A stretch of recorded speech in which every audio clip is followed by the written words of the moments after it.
Fortis hospital Vasant कुंज ने किया 97 वर्षीय बुजुर्ग महिला के दोनों घुटनों का रिप्लेसमेंट। सफलता मिली है और बुजुर्ग महिला फिर से अपने पैरों पर खड़ी हो पा रही है। फोर्टिस हॉस्पिटल वसंत कुंज दिल्ली के ऑर्थोपेडिक सर्जरी टीम ने महिला के दोनों घुटनों की सर्जरी की है। सर्जन का दावा है कि दोनों घुटनों की रिप्लेसमेंट सर्जरी करने वाली यह सबसे अधिक उम्र की भारतीय है। फोर्टिस हॉस्पिटल वसंत कुंज दिल्ली के senior director doctor Dhananjay Gupta ने बताया कि 97 साल की रेशम देवी पिछले 30 सालों से वृंदावन के एक आश्रम में रह रही थी। वह पिछले साल गिर गई थी, जिसकी वजह से उनका बायां कूल्हा फ्रैक्चर हो गया। उनकी कमजोर सेहत को देखते हुए उनका सामान्य इलाज किया गया, लेकिन कूल्हे में लचीलेपन की विकृति और दोनों घुटनों में एडवांस ऑस्टियोआर्थराइटिस के कारण उन्हें चलने फिरने में काफी परेशानी हो रही थी। बिना किसी की मदद से और सम्मान के साथ जीने के लिए दृढ़ संकल्पित रेशम देवी ने दोनों घुटनों की रिप्लेसमेंट कराने का निर्णय किया। जब उन्हें अस्पताल में भर्ती किया गया था तो वे चल फिर नहीं पा रही थी। 6 महीने से ज्यादा समय तक उन्होंने फिजियोथेरेपी कराई और सर्जरी से पहले की तैयारी की, जिसमें उनकी हड्डियों को मजबूत करने के लिए टेरिपेटेराइड, कैल्शियम और विटामिन डी सप्लीमेंट के इंजेक्शन दिए गए थे। इसके बावजूद उन्हें अपने रोज के रूटीन कामकाज में दिक्कत आ रही थी और वह दूसरों की सहायता पर निर्भर थी। अगले दिन ही वॉकर के सहारे चलने को तैयार थी। ऑर्थोपेडिक रिप्लेसमेंट और रिकंस्ट्रक्शन के डायरेक्टर डॉक्टर धनंजय गुप्ता ने बताया कि उनकी उम्र और केस की जटिलता को देखते हुए पहले एक घुटने के रिप्लेसमेंट की सलाह दी और 3 महीने बाद दूसरे का विकल्प सुझाया, लेकिन बुजुर्ग महिला की दोनों घुटनों की रिप्लेसमेंट सर्जरी एक साथ कराने की इच्छा थी। ब्लड, लीवर और किडनी की जांच, हार्ट संबंधी जांच के बाद उन्हें दोनों घुटनों की सर्जरी की अनुमति मिल गई। बाएं घुटने के सफल रिप्लेसमेंट के बाद सर्जिकल टीम ने उनकी बारीकी से निगरानी की, तब ठीक पाया तो फिर दाएं घुटने का रिप्लेसमेंट सर्जरी कराने का निर्णय किया। इसके बाद अगले दिन वह वॉकर के सहारे चलने फिरने के लिए तैयार थी। Dhananjay Gupta, senior director orthopaedics and joint surgeries at Fortis hospital Vasant Kunj. ये जो केस है मेरे ख्याल से इस एज ग्रुप में 97 हमारा बहुत ही आर्बिट्रेरी है। ये जो उनके 2-3 हमारे एज सर्टिफिकेट्स हैं, पैन कार्ड, आधार कार्ड और स्कूल का सर्टिफिकेट, उसमें 2 डेट्स थी। जो सबसे लेटेस्ट डेट है उसके हिसाब से शी इज 97, दूसरे के हिसाब से she was 99 when the surgery was done.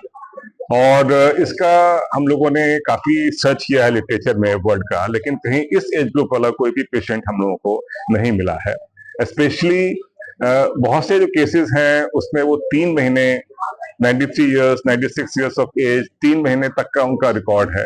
जो पेशेंट 1 साल तक सरवाइव किया है, चल फिर रहा है, एक्टिव है, उसके बारे में कोई ज्यादा उल्लेख नहीं है। सर, जिस तरीके से सर्जरी के बारे में बताइए सर, ये कब आई पेशेंट आपके पास, क्या हुआ था, पूरा बताइए। ये हमारा फरवरी की बात है। ये जब हमारे पास एक्सरे आया और फोन आया है कि ये गिर गए हैं और हिप का फ्रैक्चर हुआ है। ये चूंकि ऑलरेडी इनका घुटने काफी खराब थे, बड़ी मुश्किल से उस समय चलना फिरना हो पाता था वो, तो एक बार जब हिप का फ्रैक्चर हो गया उसके बाद से चलना फिरना टोटली बंद हो गया। तो इस बात को लेके ये काफी दुखी थी, काफी परेशान थी।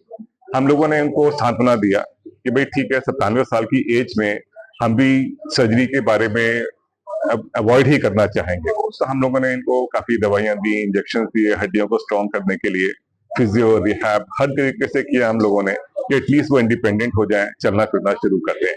बट 6 महीने के बाद भी जब ये नहीं हो पाया, तब हम लोगों ने डिसीजन लिया, इनसे डिस्कस किया। शी वॉज वेरी कीन कि नहीं, कुछ भी हो जाए मैं इंडिपेंडेंट होना चाहती हूँ, मुझे लोगों के ऊपर डिपेंडेंट रहने की जिंदगी नहीं चाहिए। भगवान है, वो देखेगा क्या करना है, कब तक रहना है, कैसे रहना है, लेकिन जब तक जिंदा हूं मैं, मेरे को इंडिपेंडेंट रहना है। तो इस माइंडसेट के साथ जब वो आए, तब हम लोगों ने डिसाइड किया कि ठीक है, एक बार में हम लोग एक घुटना कर देते हैं। जिस तरफ का उनका हिप टूटा है उसका दूसरी तरफ साइड का घुटना अगर कर देंगे तो एटलीस्ट उनको चलने फिरने में आसानी हो जाएगी। और इनका एक ही सवाल था कि एक कर सकते हैं तो दोनों क्यों नहीं कर सकते। तब उन्हें समझाया हम लोगों ने कि भाई शरीर के ऊपर बहुत स्ट्रेस पड़ता है, जोर पड़ता है वो, इसलिए किताबों में ये रिकमेंडेड है कि आप एक बार में एक ही घुटना करें, दोनों ना करें। वो उन्होंने बोला कि भाई अगर आपको लगता है कि दोनों हो सकते हैं तो आप दोनों कर दो। हमने बोला ठीक है, हम देखते हैं। उनका प्री एनेस्थीसिया चेकअप में सारे इन्वेस्टिगेशंस हुए, सब नॉर्मल, सब बहुत बढ़िया थे अपना वो। तो हम लोगों ने फिर उनको ऑपरेशन थिएटर में लिया, पहला घुटना हम लोगों ने किया और हमें लगा कि नहीं सब कुछ ठीक ठाक है, कोई भी ऐसा एडवर्स रीडिंग मॉनिटर में नहीं आई है, तो फिर हम लोगों ने दूसरा घुटना भी हम लोगों ने कर दिया, क्योंकि इस एज में वापस आ पाना दूसरे घुटने की सर्जरी के लिए पॉसिबल होगा क्या होगा, और खैर अगर दूसरा कर देते तो रिस्क भी डेफिनेटली ज्यादा ही था अपना वो। So it was a balance risk which we took, और with the grace of God everything worked out well in the end. Next day जो हमारा प्रोटोकॉल है उसके हिसाब से हमने इनको खड़ा कर दिया। She was very comfortable, because pre operative हमारा ऑप्टिमाइजेशन का ये फायदा होता है कि पेशेंट को हमारा पहले से मालूम है कि कैसे एक्सरसाइज होनी है, कैसे मूवमेंट करना है, कैसे प्लानिंग होनी है, और तो वो जब पहले से मालूम होता है तो उनके लिए सर्जरी के बाद उस रूटीन में आना आसान रहता है। शुरू के 1 महीना थोड़ा सा तकलीफदायक था, इसमें कोई शक वाली बात नहीं है, वो दर्द ज्यादा है। अब ऐसे केस में आप पेन किलर्स भी ज्यादा नहीं दे सकते हैं, क्योंकि उनका साइड इफेक्ट बहुत ज्यादा होते हैं। कभी किडनी के ऊपर असर पड़ सकता है, लीवर पे असर पड़ सकता है, पेट में छाले भी हो जाते हैं, और ज्यादा अगर आप नार्कोटिक्स वाले पेन किलर देते हैं तो उससे ब्रेन के अंदर कंफ्यूजन, स्टुपोर, गिरने के चांसेस ये सब बढ़ जाते हैं। इसलिए एक बड़ा हम लोग को बैलेंस मेंटेन करना पड़ता है पेन मैनेजमेंट के अंदर एंड फिजियो रिहैब के अंदर। पेट की हो गई और मेरे घुटने बिल्कुल काम नहीं करते थे, कुर्सी पे बैठ के ही सब करती रहती। तो सब लोग ये कह देते क्या करोगी, इतनी उम्र हो गई अब इलाज करा के, दवाई खाती है और 2-4 साल की बात है। फिर मेरी एक कोई मिलने वाली थी कॉलोनी में, तो वो इनसे डॉक्टर से वो करा नहीं, डॉक्टर आगे क्या उनके बिल्कुल पैर सही हो गए। और मेरी हिम्मत बढ़ गई सुनकर कि जब ये इतनी मोटी ताजी चल सकती है तो मैं तो दुम्बी पत्ती नहीं, तो कोई बात नहीं। फिर जब उसने कहा तो मुझे जिज्ञासा हुई, अब तो मैं रोज धुन लगाने लगी कि थोड़ा जीवन है तो क्या है, जीऊंगी तो अच्छी तरह से जीऊं। मैंने बेटे से आके कही कि वो इस तरह से करिए, उनकी पैर ठीक हो गई, वो तो तंदुरुस्त है, सब कुछ है, तब चल फिर लेती है।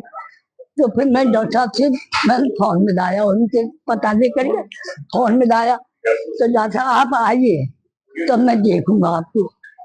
तो मैं अपने बेटे के साथ दिल्ली आई, डॉक्टर साहब की हिम्मत बांधी, बड़ी सुंदरता से हिम्मत दे करके उन्होंने कहा चिंता मत करो, आप हिम्मत करो तो मैं आपका ऑपरेशन कर दूंगा, जब इतनी हिम्मत आप करी तो मैं भी कर दूंगा।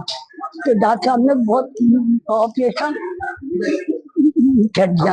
अभी आप अच्छे चल फिर पाती हैं? हाँ, नहीं चल फिर लेती थी, वॉकर से चलती थी, फिर धीरे धीरे चलने लगी थी पैरों से, फिर जरा गिर गई थी तो वॉकर का सहारा ले लेती। अभी आपकी तबीयत ठीक है, अभी चल पाती तो बिल्कुल वॉकर से तो खूब चलती हूँ, और वैसे गिरने के बाद थोड़ा थोड़ा। ऑपरेशन के बाद आप गिर गई थी दोबारा?